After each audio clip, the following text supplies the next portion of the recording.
특히 이제 거기 또 술록이 이렇게 돌아다니는데요. 걔가 키가 크거든요. 가스관도 뭐 높이 세우거나 지하로 묻어야 되는 경우가 되면 돈이 엄청나게 늘어나게 됩니다. 알래스카에 굉장히 방점을 찍는 것 같습니다. 트럼프 대통령이. 몇 가지 이유가 있겠는데요. 알래스카 주지사가 계속 날라오고 있잖아요. 그러니까 이거 빨리 하고 싶은 마음은 있는데 우리는 거기에 맞춰줄 필요는 없는 거죠. 트럼프 재임 기간에 꼭 들어가야 된다고 만약에 압박을 하게 되면 손실을 감안할 수도 있거든요. 팔 하나 떨구고 나올 수도 있어요. 근데 이제 좋은 점이 하나 있는 게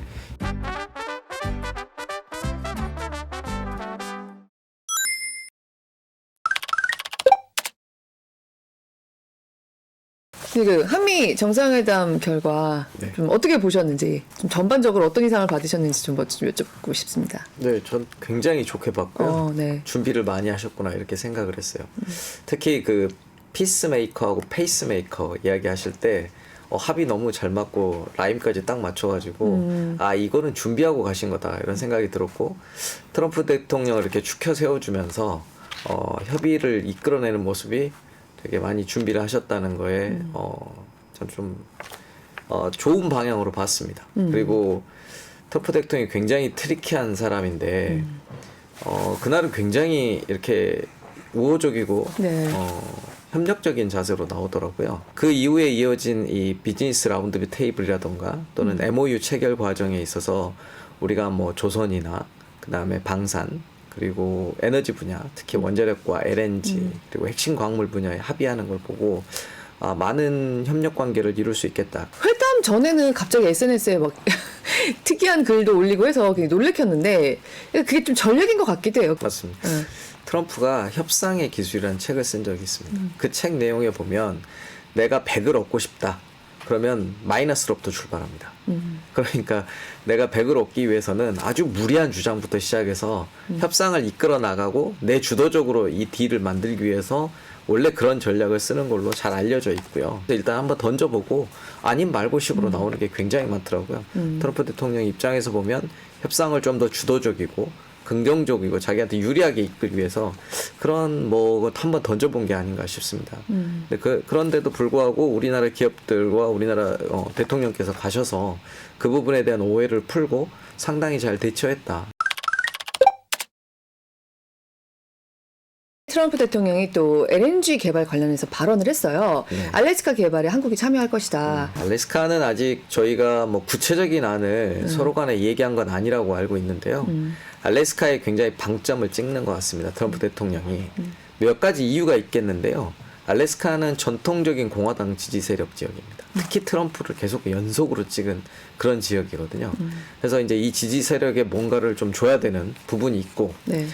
또 하나는 알래스카에 지금 공급이 부족해지고 있어요. 천연가스가 원래 자기네 앞바다에서 캐가지고 자기가 쓰던 것들이 있는데 그게 조금씩 고갈되고 있거든요. 네. 그래서 새로운 가스전을 개발해야 되는 이슈가 지금 이제 급박하게 닥쳐 있습니다.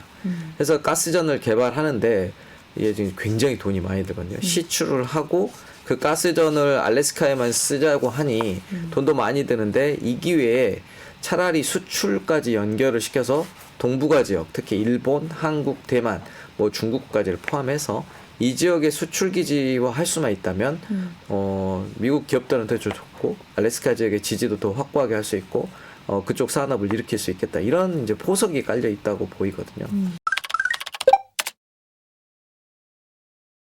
그리고 계속해서 얘기해 왔지만 자기는 에너지 패권을 쥐고 싶다. 그게 LNG를 가지고 전 세계 에너지 판도를 흔들고 싶다. 이런 생각을 하고 있는 것 같아요.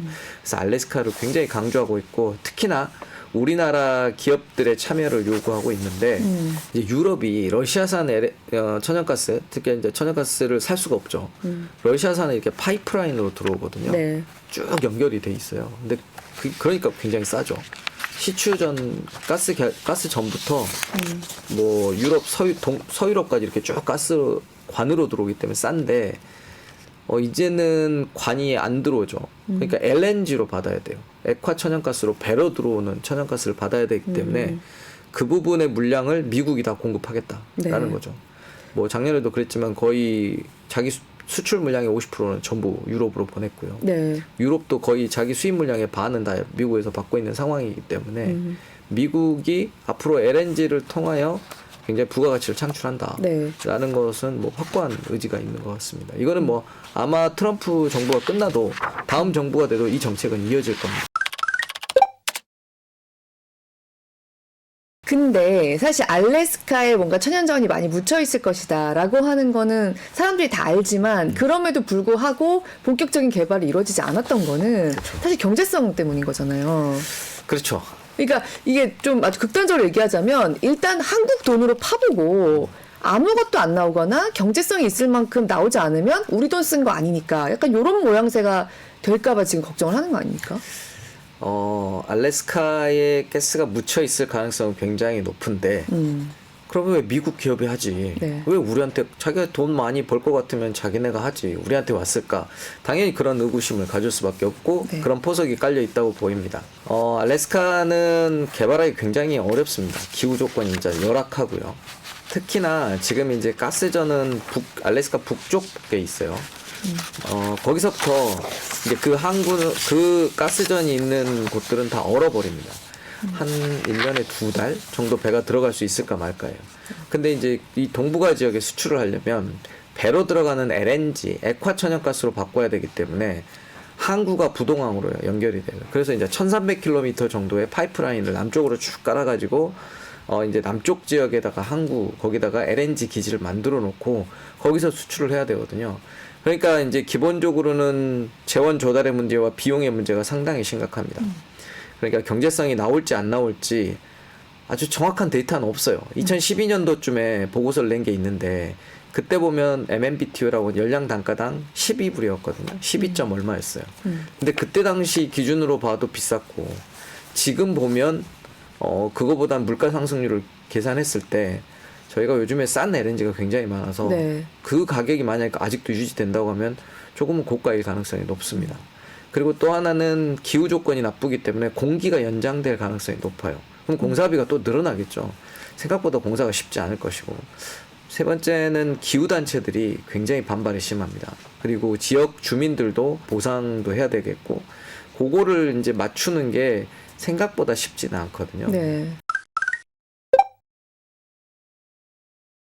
순조롭게 되지 않는다는 걸 좀 감안을 한다 하더라도 트럼프 2기에 첫 삽을 좀 뜬다라고 하면 실제로 거기서 좀 수출이 어느 정도 끊임없이 될 만하기까지 얼마 정도나 걸리는 이게 일이 될까요? 뭐 적어도 5년은 더 걸리지 않을까? 5년, 그냥 제가 뭐 정확하게 계산하는 건 아니지만 충분한 기간이 필요하고 트럼프 정부 재임 기간 동안 절대로 완공하기는 어려울 거예요. 가스전 개발하고 액화기지 짓는 게 그냥 뭐 순조롭게 진행된다 그러면 뭐 한 3년에서 5년 사이에 가능할 수도 있어요.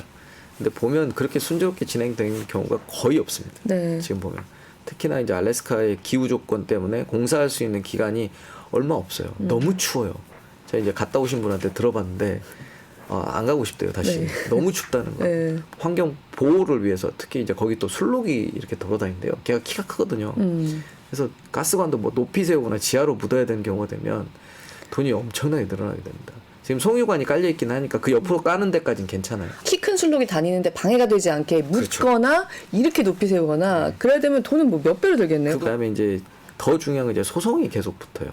기후단체들이나 환경단체나 지역 주민들이 보상과 관련된 것도 있고 환경과 관련된 영향평가 같은 것들에 대해서 그러다 보면 공기가 길어질 가능성이 높아서 그런 부분이 가장 큰 리스크. 진짜 공사를 그냥 하기만 해야 된다라고 한다면 이거는 완벽하게 셋업된 기술들이기 때문에 금방 할 수 있어요. 그런 뭐 제약 조건이 풀어주고 미국 정부가 그럼 그걸 풀어달라는 거예요. 미국 정부가 해야 되려는. 그런 소송이 안 일어나게 하거나 공기에 대한 우리가 확정이 되거나 또는 그 리스크에 대해서 너희가 리스크를 어느 정도 쉐어링할 각오가 되어 있다고 들어가면 되는 거죠. 근데 우리가 그걸 다 떠안아야 된다. 그럼 할 수 없는 사업이에요. 그렇게 되면 안 되는 거죠. 저희가 근데 이제 좋은 점이 하나 있는 게 이게 만약에 나오게 되면 우리가 레버리지를 해볼 수 있어요. 카타르한테 가서 야 미국 이렇게 준대는데 그다음에 우리는 또 미국에 가서 야 카타르가 너네 거 사면 더 싸게 준다는데 뭐 이런 거를 이제 한번 우리는 바터를 해볼 수 있는 구조가 있고 미국산 LNG 계약도 이번에 사실을 했죠. 네. 근데 이제 이거는 계약은 조금 전에 이미 우리가 사겠다는 의사를 표현한 거고요. 네. 이제 트럼프 대통령한테 이 안을 주면서 우리가 지금 바이든 때보다 트럼프 행정부 기간 동안 2배는 산다. 그러니까 뭐 인정해달라. 우리가 너네한테 굉장히 협력하고 있다. 그게 10년간 약 330만, 연간 매년 330만 톤을 사기로 했습니다. 네. 근데 우리가 보통 1년에 한 4,600만 톤 정도 수입을 하거든요. 근데 코가스, 그러니까 가스공사가 수입하는 게 한 3,600만 톤 정도 돼요. 그러니까 가스공사 물량의 1년에 한 10% 정도를 미국산을 사는 겁니다. 그리고 기존의 계약이 끝나가는 게 있기 때문에 대체하는 물량만 보면 뭐 그렇게 과도한 딜이거나 아주 뭐 무리한 딜은 전혀 아니에요. 근데 사실 그 연초에 한번 뵀어요. 네. 교수님. 그때 미국에게 우리가 레버리지를 많이 쓸 수가 있기 때문에 가격이나 여러 가지 측면에서 여러 가지 딜을 해볼 수 있다는 말씀하신 게 굉장히 인상적이었거든요. 근데 실제 딜이 어떻게 되고 있는지가 궁금해요. 이거는 솔직히 말씀드리면 다 비밀 조항 계약이에요. 네. 저도 본 적은 없어요. 네. 보여주면 안 되는 계약이에요. 요즘에 원전 관련해서도 이게 비밀 계약인데 나가서 지금 이제 시끌벅적한데 그렇죠. 계약서를 볼 수는 없는데요. 유출을 해볼 수는 있거든요. 왜냐하면 지금 이제 계약 단가가 계속 떨어지고 있어요. 중국의 수요가 감소돼가지고 미국산 천연가스 수입을 굉장히 줄였습니다. 중국은 이제 에너지를 미국으로부터 어떻게든 독립하려고, 독립까지는 어렵겠지만 자국산을 늘려보려고 노력하는 중이기 때문에 수요가 감소되고 있고 공급이 생각보다 늘고 있어서 가격이 하락되고 있거든요. 그래서 제가 뭐 아주 뭐 단정적으로 말할 수는 없지만 굉장히 좋은 구조로 가져온다 정도만 말씀드릴 수 있을 것 같습니다. 저희가 이제 협상을 끊임없이 해왔거든요. 네. 처음에 제시한 그쪽에 가격이 있을 것이고 저희는 이거 못 받겠다. 더 깎아달라. 더 깎아달라고 해서 사실은 이제 가스공사나 우리 기업들이 가서 굉장히 열심히 노력을 했습니다. 제가 이제 이걸 다 말씀드릴 수 없는데 아주 좋은 계약 구조를 가지고 오고 있다. 지금 당장 우리가 계약한 거는. 근데 알래스카는 완전히 다른 문제고요. 네. 알래스카는 지금부터 시작되는 거기 때문에 언제 나올지도 사실은 정확히 모릅니다. 그래서 이제 그거를 언급할 수 있는 수준도 아직은 아니에요. 그게 이제 어느 정도 가시권에 들어오고 시추가 시작되고 그 지분 구조를 나눠서 선분양을 하는, 그러니까 지분을 투자해라라는 이야기가 나올 때쯤에 가시권에 들어오게 되고 그때 계약을 하게 됩니다. 그러니까 지금은 아직 한참 남아있는 거고요. 현재 우리가 이번에 양국 간의 대통령 간의 협상을 통하고 비즈니스 라운드 테이블을 통해서 서명한 LNG 구조는, 계약 구조는 우리에게 꽤나 유리하다고 지금까지 계약한 것 중에 매우 우호적이고 좋은 계약 구조를 가지고 있다. 트럼프가 좀 참여시키고 싶어하는 여러 나라들과 미국이 좀 합작을 한다고 하면 이게 약간 리스크를 분산시키면서 그리고 우리가 참여를 할 수 있을 것 같다라고 말씀을 주셨는데 과연 얼마나 참여하는 게 유리할지에 대해서 그래도 우리가 여기에 한번 돈을 써보는 게 어느 정도까지면 괜찮을 것 같다. 좀 그런 거에 대한 좀 느낌이 오시나요? 뭐 정확하게 얼마다 네. 이렇게 말하기는 조금 어려운데요. 네. 저희가 이제 이 프로젝트에 참여하는 방안이 몇 가지가 있습니다. 첫 번째는 EPC라고 하는 개발 시추 사업에 직접 뛰어드는 게 있고요. 그 다음에 가스관 공사가 있을 거예요. 그 다음에 이제 구매를 하는 계약이 있을 거고 또는 저희가 지분 투자 같은 것도 가능합니다. 네. 시추 사업에 들어가면 우리나라 기업들 중에 뭐 몇 기업들은 이미 시추를 한 경험들이 있는 기업들이 있습니다. 그래서 그게 성공 가능성이 높다고 하면 같이 들어가서 그 시추를 하면서 지분을 얻을 수 있는 그런 구조가 있어요. 정말로 나와서 구매처만 확실히, 이게 가스전 계약은 기본적으로 구매처를 정하고 들어갑니다. 그러니까 이 아파트 선분양 같은 거예요. 네. 돈을 미리 받고 내가 시추하는 비중을 잡고 그 물량 비중을 잡고 들어가는 거거든요. 그렇기 때문에 선금을 받고 시추하는 거라서 그런 시추 사업에 들어간다고 하면 물량 구조가 있어서 나오기만 하면 충분히 경제성이 있다라는 생각이 들고, 두 번째는 이제 철강 산업 같은 경우에는 이 강관을 팔 수가 있거든요. 독일의 지멘스하고 러시아 개발을 할 때 독일의 지멘스는 강관을 팔았어요. 관을 깔아주고 그 돈을 받았고, 러시아는 값싼 천연가스를 팔면서 독일이 이제 노드스트림을 깐 건데, 그거는 이제 미국이 굉장히 반발해서 실패를 한 거죠.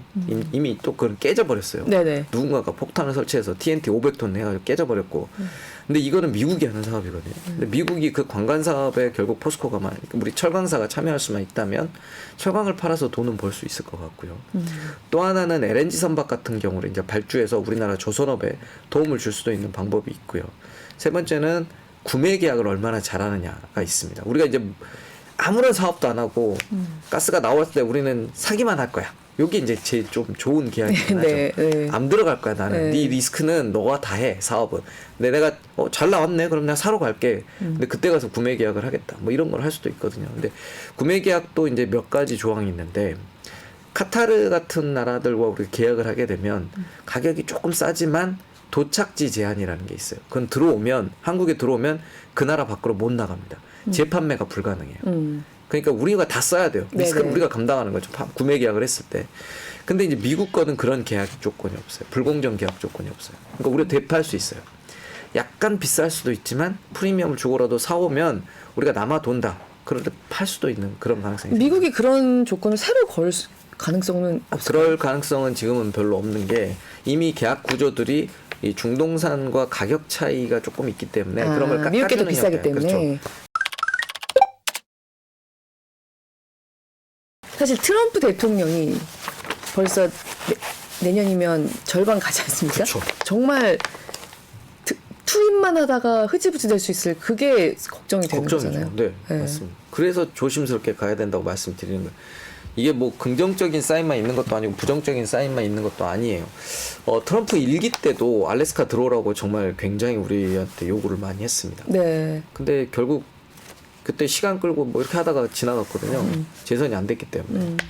지금도 어느 정도 시간 안에는 그럴 가능성이 있어요. 그러니까 자기가 재임 기간 동안 뭔가 성과를 내고 싶은 트럼프 대통령 욕심이 알래스카에 묻어 있죠. 네. 근데 저희 입장에서는 당장 2년밖에 안 남은 대통령인데 과연 우리가 들어갔다가 나중에 어떤 정부가 들어올지도 모르는데 이게 이어질까 당연히 걱정스럽습니다.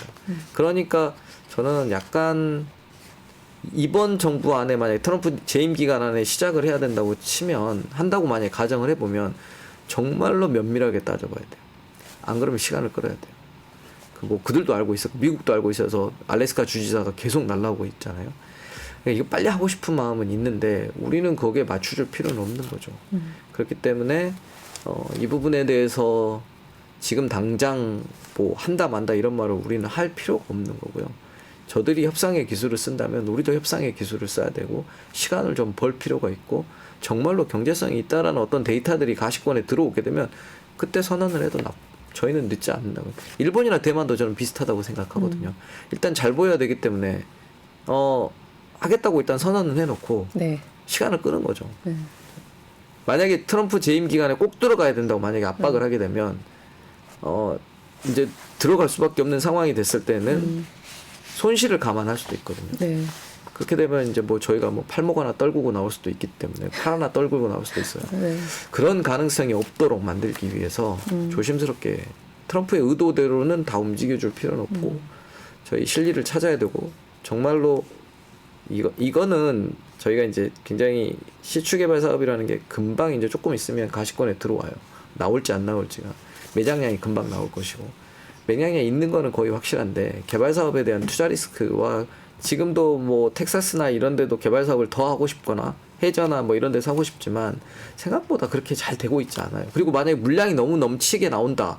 그러면 이 시추 개발하는 사업자 입장에서는 가격이 다운될 것이고 정유나 가스업자 업체 왜 내가 굳이 물량을 많이 늘려야 되지? 라는 생각을 하지 않겠습니까? 그러니까 이게 다 시장의 공급과 수요 사이드에서 결정되는 거기 때문에 저희가 낙관적으로만 볼 것도 아니고 아주 비관적으로만 볼 것도 아니에요. 근데 가격 조건이 얼마고 정말로 리스크가 얼마고 그 사업을 들어갔을 때 우리가 부가적으로 그거를 미국 정부와 딜을 어떻게 할 거냐라는 게 정해져야만 할 수 있는 사업이에요.